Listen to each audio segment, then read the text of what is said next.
Welcome to the Downtime from WTWH Media with your hosts, Sarah Wynn and Sheri Kasprzak, bringing you everything you need to know from the week in manufacturing. Gentlemen, welcome back to the Downtime. We are a weekly manufacturing podcast from WTWH Media. This week, we are navigating every twist and turn as we spotlight Morrison Container Handling Solutions and our recent OEM profile we did on them. My name is Sarah Wynn, Senior Editor for Packaging OEM, one half of your co-hosting tag team, the Downtime Divas, here with my tag team partner, Sheri Kasprzak, and I am the Executive Editor of Automation and Control Brands here at WTWH Media. And if you don't know, that is Plant Engineering, Control Engineering, and Consulting Specifying Engineer, welcoming you back for another episode of The Downtime. We're so glad you're here. Welcome, Sheri. Sounds like you're the final boss. I love it. I mentioned at the top, we have an interview with Morrison Container Handling Solutions, Dustin Lee. That's coming up in 1 minute. Let's acknowledge the fit real quick. I will just say this is a repeat offender hat. I bring it back a lot because the Buckeyes haven't lost while I've worn it. Go Buckeyes, big few weeks coming up. We will not have an episode next week for Thanksgiving, so go Buckeyes, beat Michigan. And I got my towel. I'm ready to go. Beat blue. All right. That looks great. Yeah, I'm wearing a nice vintage cashmere because it is really cold here in New England, and I fear that winter is upon us, my friend. I don't think I'm ready yet. It's already dark at like 5 o'clock. Bend the knee. What is happening? The Night King is here. Oh, I'm telling you. Yes. All right, let's move into some headlines. We have a few news stories up on Packaging OEM's website. I will spotlight this one. Festo has a new servo drive added to their portfolio within the past week. It offers machine builders higher levels of safety while simplifying design, wiring, and certification. The full story is up on Packaging OEM's website. Check it out. Wow, that sounds great. You've been a busy woman. Yes. Lots to do. Yeah, for sure. So over at Plant Engineering, I just finished posting this fantastic Q&A with Brian Kaiser. He is the principal consultant with Lifecycle Engineering. Now, Brian hosted a webcast called Enhancing Pumping Systems Reliability Through Predictive and Preventive Maintenance Strategies. Now, this was back in October, but after the podcast, Brian got a ton of questions from our attendees, and a lot of those questions he didn't get a chance to answer. So his answers are live now at plantengineering.com. Go check it out. There's a lot of great information there about predictive and preventive maintenance. It's a topic that we love. It's a topic I know you love. It's something that's so pertinent across multiple sectors in manufacturing. So go have a look. It's a lot of really great information from that webcast, and yeah, go over to plantengineering.com and I will link it everywhere you can find our podcast. The ultimate Thanksgiving gift. Yeah, Sheri, for sure. We are grateful for that. Thank you, Brian. We appreciate those insights. So many questions, had to come back for some more. We appreciate it.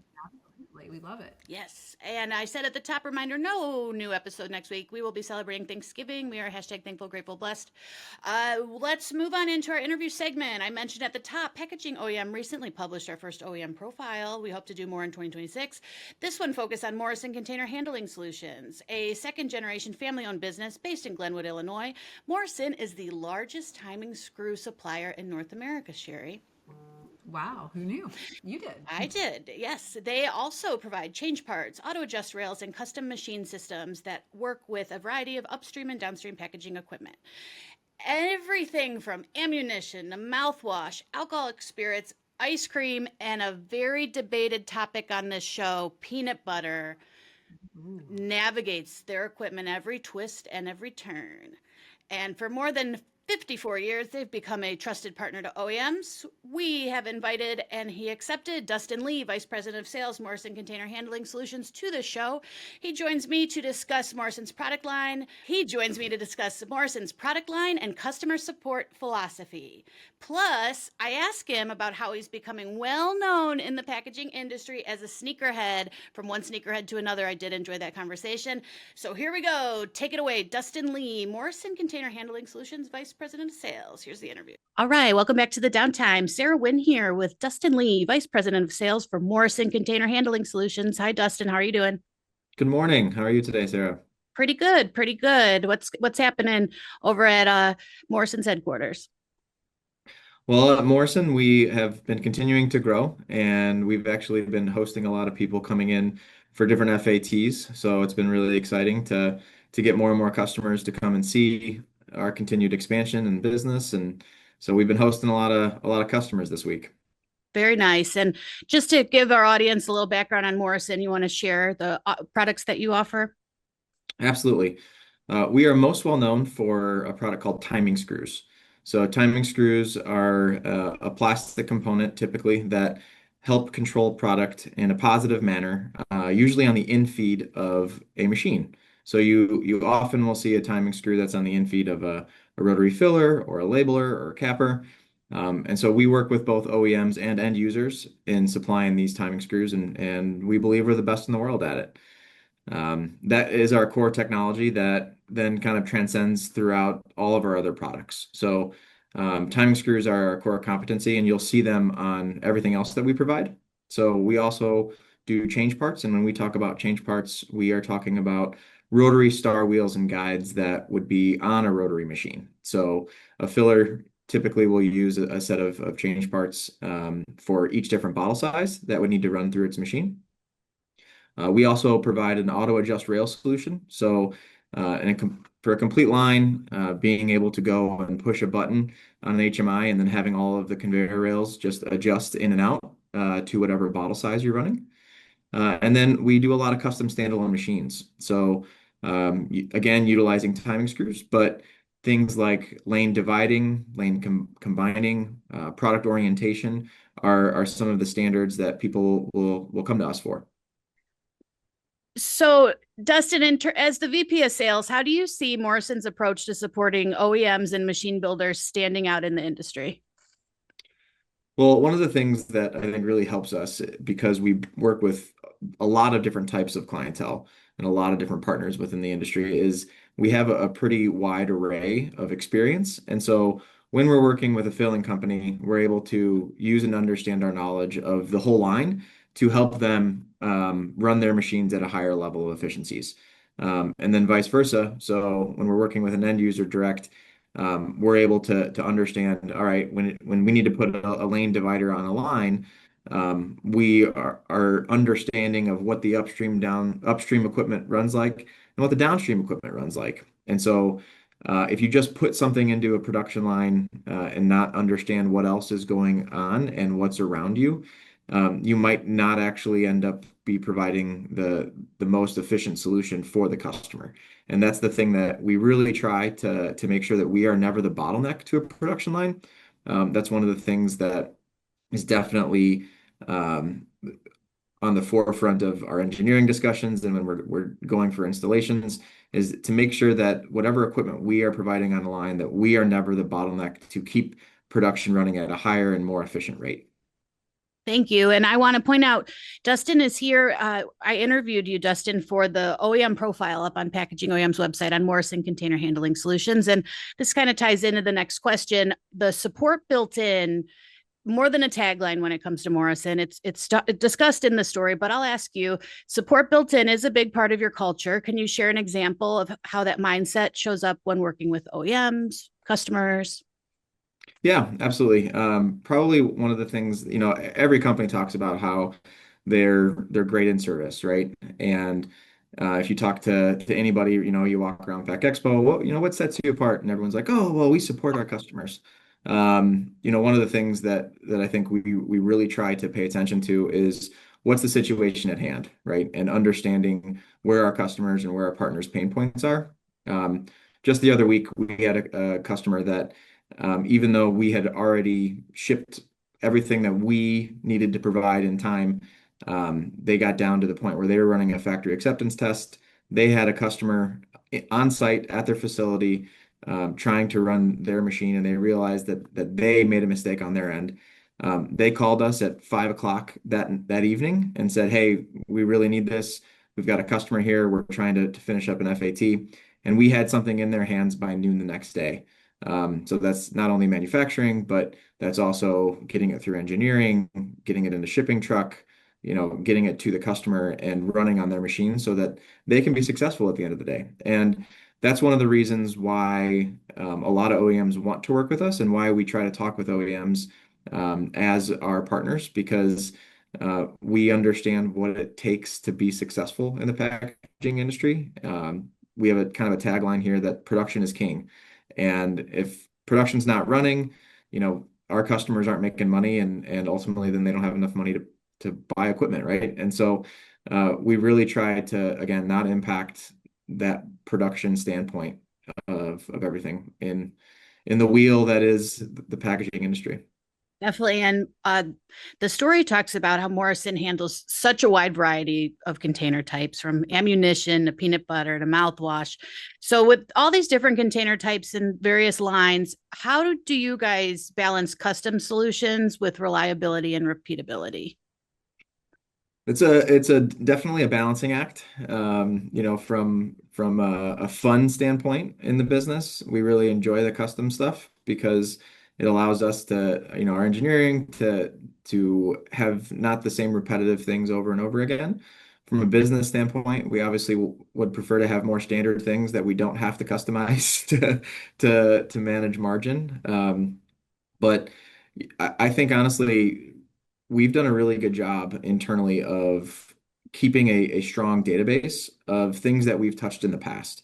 There's not too many different products that actually come our way that we have not touched in some fashion. And so having that catalog or having that history to be able to go and reference a video, a model to understand how to handle it, the lessons that we have learned over the years so that we don't make the same mistake twice. We're definitely not perfect.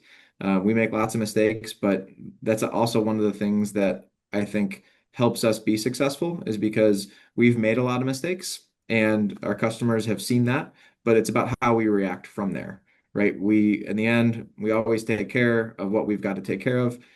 We make sure that the customer gets up and running, and then we use that knowledge so that we can be more successful again in the future. Awesome. I appreciate that. And here's looking to the future, looking to 2026. Is there anything you're working on? Or you could kind of tease for our audience, anything exciting on the horizon? Well, and that's a funny question because a lot of times I don't necessarily know what's going to be next because we do so many things that's custom. But one of the things that we have had a lot of interest in and we've seen an opportunity for is different types of orienting solutions. And so we did launch a new orienting solution this last year with a robotic orienter. And we might have a couple more things in the works that would be along those lines. So Oh, okay. we're excited to see what 2026 brings. And then I have to ask if you were at Morrison's booth at Pack Expo, you had to notice the matching tennis shoes. Uh, Dustin has a little nice Nike pick behind him. Will there be any other new shoes for the Morrison team next year? Well, that is actually one of the things that, I am starting to be known as a sneakerhead in the industry, which is great. I really enjoy it, and it's one of the things that I think helps. It's that small thing at a show that helps you stand out and people remember it, right?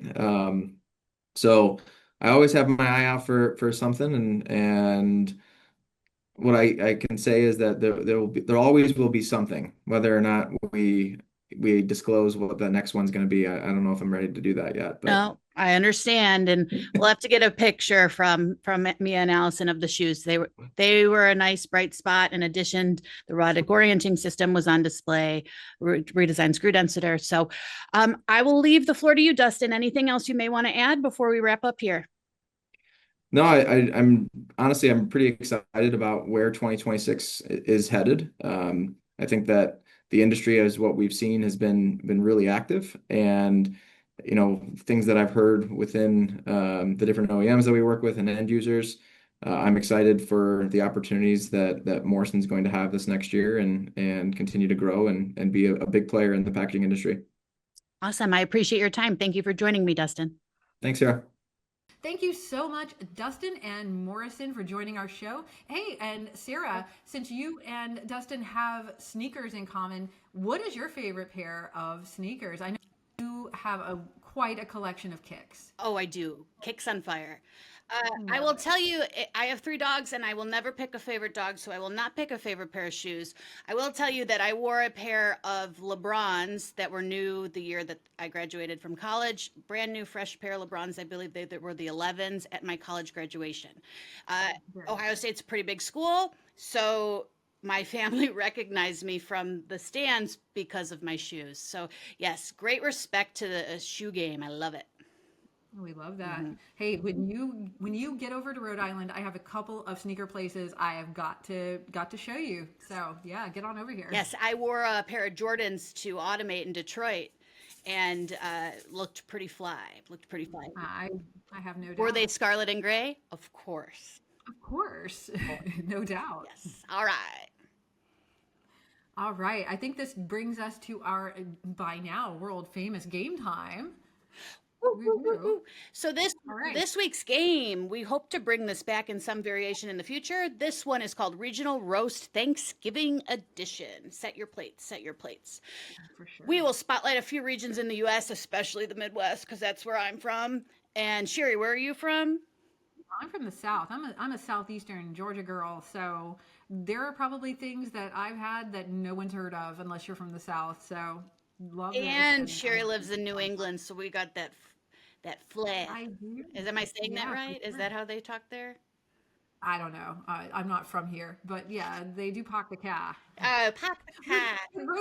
Rhode Island is like a different like language altogether. It's a combination of New York and Boston. It's like right in between, and they picked up both the accents. It's so hard to describe to anyone who doesn't live in Rhode Island that it is a combination of New York and Boston. I like to tie in our supervisor, the GOAT, Stephanie Neal, head of the table, as much as we can. And I have learned some regional phrases from her very quick, including the bubbla. The bubbla. A bubbla. Nobody else says bubbla except people from Massachusetts. I've never heard it. I've never heard that word anywhere else. It's called a drinking fountain, FYI. A fountain, yeah. A water fountain for sure. Okay. Yeah. So what we're going to do, how we're going to play the game is we'll pick a dish from each region and give our hot takes on whether it's amazing, weird, overrated, or a must-have for the holidays. Oh, a must-have. I know my answer for that. Okay.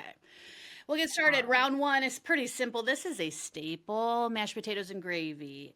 What do you think? Oh, for sure. Yeah. So I don't know that I'm a big fan of gravy. Like, I don't know. I have a lot of dietary restrictions. I'm weird. I'm picky in a lot of ways. But I mean, I love some mashed potatoes. I could never do the low carb thing. Like, I could not. I would rather die. So mashed potatoes, give me all them. Like, you can keep the gravy though. I'll take your gravy. How about that? It sounds like a deal. Sounds good. All right. Round two. All right. Round two. Ambrosia salad. Do you know what this is? Like, I think I mentioned this to you earlier and you were like, what? I have never heard of this before. Sheri informed me about it this week. When she mentioned it, I thought she meant she was listening to like yacht rock, like Ambrosia, which I like, by the way, but no, never heard of it. Tell me more. You gotta love yacht rock, but this is not a yacht rock band. It sounds like it should be. So it's like a fruit salad. It's a fancy fruit salad. So you got your like crushed pineapple, like you have, I know you hate cherries, but maraschino cherries, whatever fruit, like maybe like shredded coconut, and it, like you mix it all with like Cool Whip. I think some people use sour cream, which I think is super gross, or like some sort of cream base. But yeah, that's pretty much like there are different variations of it and different people put different things in it, but it's basically just like a super fancy fruit salad. Essentially. Oh, I couldn't do it. I hate cherries. I know. Blah, blah, blah. I added round three in here for you and the New England tie-in, cornbread stuffing, but with oysters. You know, I love cornbread stuffing. Like I mentioned, like I've got a lot of dietary restrictions, and like cornmeal is fine. I can manage that. I love stuffing. It's like one of my favorite things. But with oysters, like okay, so I'm not usually a shellfish girly. Like oysters are gross if you ask me. So not with oysters. I will take the stuffing, but not with the oysters. Agree. We agree on this. Yeah. Oh my God, oysters are so gross. I would love to hear the New Englanders' take on this. Like the you know who we were talking about, but no oysters for me. Cornbread stuffing, yes. Cornbread anything, yes, but no, hold the oysters. For sure. All right. This one's for you, Sarah. This is me. Sweet potato casserole with marshmallows. This is all I need. If I only ate one thing on Thanksgiving, it would be this. And it kind of reminds me of, it almost looks like baby food because it's just like a little mashed up thing. And oh my God, it's delicious. I look forward to it. It's to the point my mom won't make it for me. I have to make it for myself because I'm like the only one in the family that likes it. But I don't care. Oh my It's God. worth it. What about you? So yeah, I love sweet potato casserole too. I don't know about marshmallows. I mean, it depends on my mood. Sometimes it's a little too sugary for me. I don't know. Sometimes things are just a little too sweet. But to your point about having to make things for yourself or like bring them, that was pumpkin pie in my family because I'm the only person who would eat pumpkin pie, and so I had a whole pie to myself, and I was #blessed. We didn't include pumpkin pie on here, but I think we have to. So yes. Yes, she worked in the #Thankful Grateful Blessed too. Yeah, pumpkin pie for sure. For sure. Sure. Yeah. All right. Next round. Oh, I added this because this seemed to be like a southern thing, and I might be off base. Biscuits instead of traditional rolls. Absolutely not. Not in the South. Okay, Like, okay. every time that we had Thanksgiving, it was always just like traditional dinner rolls, like or yeasted rolls. Sometimes I would make handmade, Wow. homemade like yeasted rolls, but no, like biscuits. We're like in the South, we're like serious about our biscuits. There's a time and a place. Well, for a that's what I biscuit, and thought because dinner is not it. I'm not from the South. I don't claim to be. But I thought, oh, they like biscuits. This one sounds interesting. I don't want a biscuit ever. Like, if I have the choice between a roll and a biscuit, I'm never taking the biscuit, just so you know. I'm not risking it for the biscuit, okay? Hey, biscuits are delicious, but just not at They're Thanksgiving. just too, I'm just not into it. Not into it. But they're not as bad as cherries. I'll say that. All right. On to the next round, macaroni and cheese. This is where the debate comes because to me, macaroni and cheese is not a Thanksgiving side dish. It never has been at any Thanksgiving I've ever attended. And again, I'm from Northeast Ohio. I'm sure there are families around me that do have macaroni and cheese at Thanksgiving. We don't. Maybe we'll have it at Christmas, but that's it. So mac and cheese is definitely a yes for us, especially in my family now when I host, because I have a number of bonus children who are like my oldest kids' friends, so they're just my extra kids. So they all come over, and mac and cheese is the only thing they'll eat. So it's practically Thanksgiving dinner. So without it, there would be nothing. Shout out to Blair and her friends. Yeah, shout out to the bonus kids. Yeah, the bonus kids. # the bonus kids. Sure, you added one more for me. I don't know about this one. All right. So yeah, this one is pretty Southern. And it's something that I've definitely made for Thanksgiving before. What about spoon bread? Do you know what spoon bread is? I have no idea what this is. It's super delicious. Like if you ever get a chance, it is like this cornmeal based thing. It's not cornbread stuffing, but it is made with cornmeal, and it's just like this smooth, it's really hard to describe, but spoon bread, yeah, it's like this, like you put it in like a casserole dish, and it's like kind of flat, but you scoop it, and it's like creamy and delicious and cornmeal And delicious. Okay, I'll try it. But you have to make it, okay? I will. Whenever you come to visit. Like We have a long list of things we have to do when I make it. Whenever I make it over there. Yes. Absolutely. All right. Well, I think that brings us to the end of game time. That's the end of another fantastic game segment. Thank you to my amazing co-host, Sheri Kasprzak, for joining me on a regional roast of different Thanksgiving foods from around the country. Thank you, my amazing the Downtime co-host, Sarah Wynn. And I would say that of all the things that I'm grateful for, you are on my grateful list. I am #blessed to have amazing friends like you in my life. So thank you for being my friend. Oh my gosh. Of course. I'm so thankful for Sheri, for this podcast, for our company letting us do this each and every week and provide you with the latest manufacturing, packaging, and plant engineering news. It is our pleasure. We are so grateful to be able to do it. Absolutely. Yeah, this is a great gig, and we're just so happy to be here talking to all of you. So thank you for everyone who joined us, and thank you for everyone who made this possible. Yes, we greatly appreciate it, and go Buckeyes.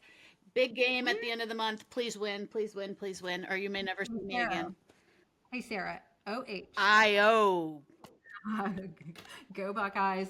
So, thank you so much for joining us for this episode of the Downtime, and we will catch you in the next episode, which will not be next week, but the week after. We will be back December 4th. Yes, we will see you then. Bye.